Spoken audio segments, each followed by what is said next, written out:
Welcome to Archive Vault, where we explore declassified records, hidden histories, and state-level investigations. Please note, some illustrative narration is AI-generated for storytelling purposes. All content is educational and documentary-based.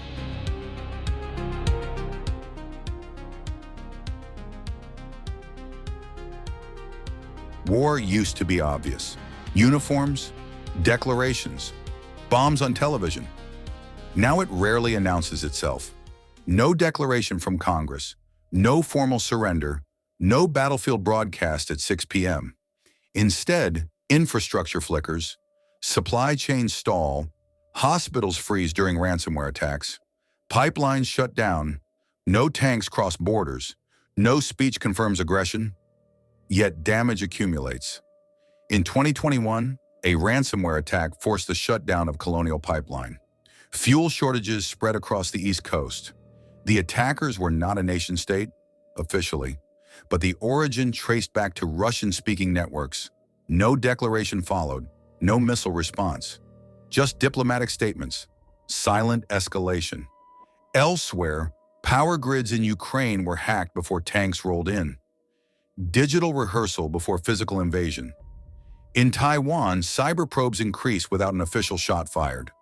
In the United States, foreign influence operations target social media discourse during election cycles. No bombs, no uniforms, just narrative distortion. Undeclared warfare doesn't aim to conquer territory. It aims to destabilize perception, confuse supply, erode trust. And because it is not declared, response becomes complicated. If there is no official war, what are you responding to? A crime? An act of war? An accident? Silence protects the aggressor. Ambiguity protects the defender. The public sees inconvenience. The system sees probing. This is not the Cold War. The Cold War had treaties, hotlines, recognized adversaries. Silent warfare has plausible deniability. And plausible deniability is a weapon. War no longer begins with a declaration. It begins with ambiguity. In 2013, Edward Snowden revealed the scale of global surveillance conducted by the NSA. Metadata collection, global intercept programs, allied monitoring, not a battlefield, a network. No invasion occurred, no border shifted, but the revelation showed something else. Modern conflict lives inside infrastructure. Then 2020. A virus spreads globally. Governments scramble. Lockdowns. Emergency powers. Supply chain collapse. Whether natural spillover or lab leak, still debated in public discourse. The geopolitical aftermath is undeniable. Biotech became strategic territory. Funding shifted. Intelligence agencies assessed origins. Nations accused quietly. Pandemics do not require missiles. They destabilize economies. They shift alliances. They justify emergency authority. Now look upward. Satellites orbit above every nation. Navigation, banking transactions, military positioning, communication. In recent years, anti-satellite weapons have been tested by multiple global powers. Jamming incidents have disrupted GPS signals. Space is no longer symbolic. It is infrastructure. An undeclared attack on satellites would not look like Pearl Harbor.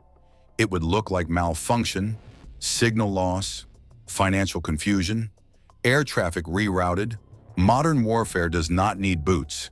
It needs leverage, cyber intrusion, biotech vulnerability, orbital dominance, no declaration required, just pressure, Snowden exposed surveillance, COVID exposed fragility, satellite testing exposed dependency. None of these events were formally labeled war, yet each reshaped power calculations. Undeclared warfare is not about explosions. It is about systems, the systems you rely on daily: healthcare, energy, communications, navigation. And the most effective attacks are the ones that can be denied. Because if there is no official aggressor, there is no official response.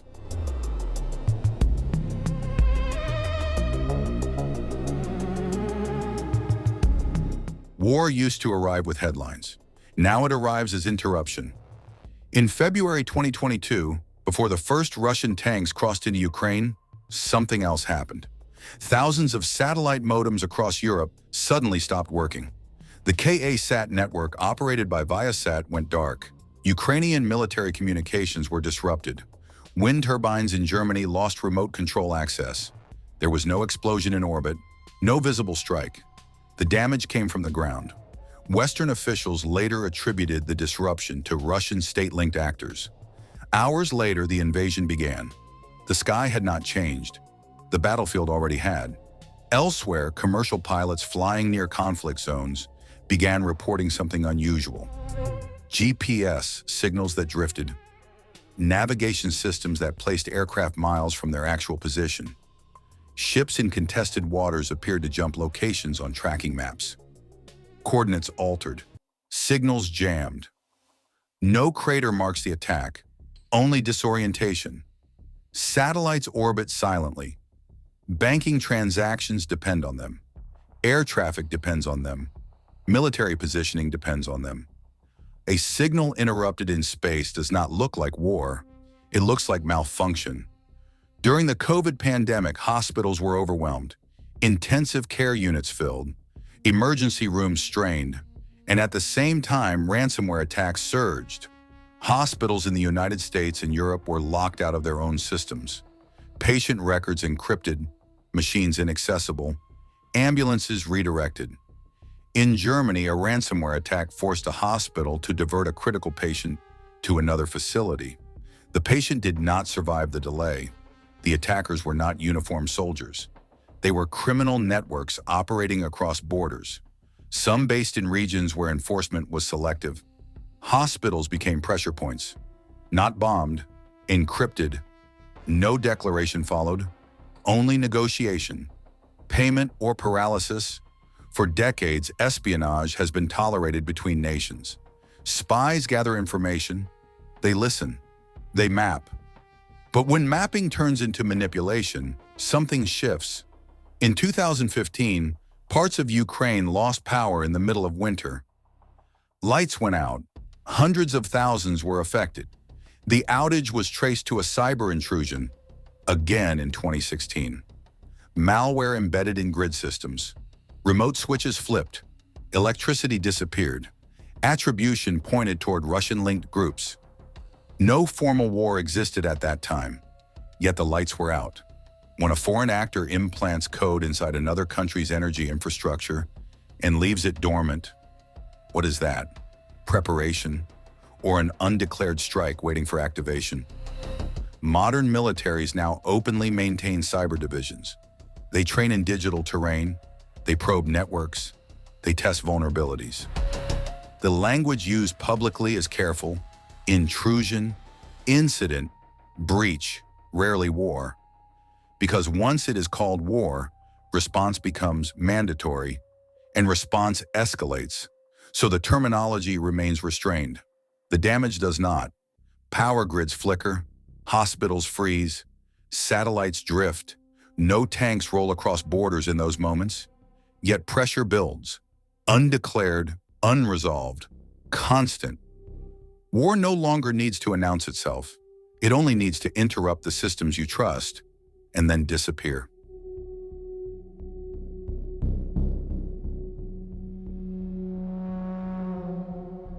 Undeclared conflict has one weakness: ambiguity. When an attack is invisible, response becomes uncertain. When response is uncertain, calculation becomes fragile. A satellite signal drops. Was it technical failure? Deliberate jamming? A test? An accident? If a state assumes malfunction when it was interference, nothing happens. If it assumes interference when it was malfunction, escalation begins. The same applies to power grids, to hospitals, to communication lines. Digital infrastructure does not burn visibly, it glitches. And in those glitches, leaders must decide whether to retaliate. Retaliation without certainty risks widening conflict.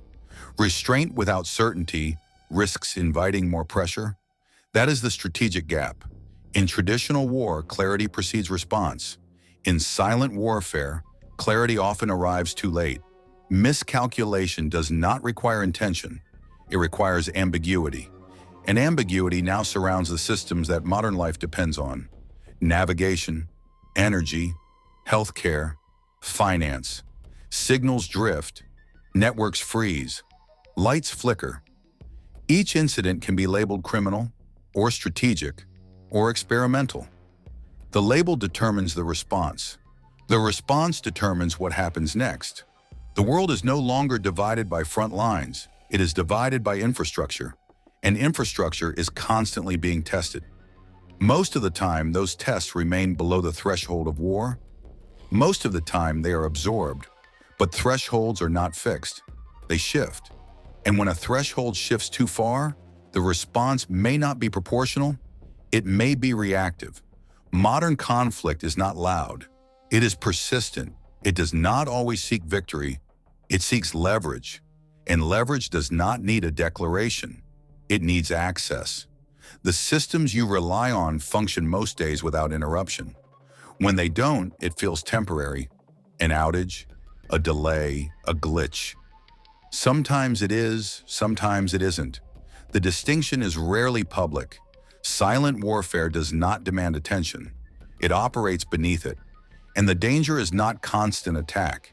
It is one misread signal, one overreaction, one assumption made too quickly. Because in a world where war is undeclared, response may arrive before understanding does.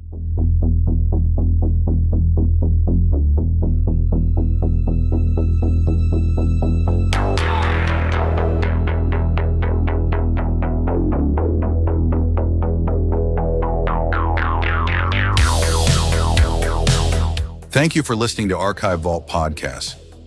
I hope you enjoyed this deep dive and found it insightful. Wishing you a great week ahead, and remember to subscribe so you don't miss our next episode. We'll be back soon with more stories from the archives. See you next time.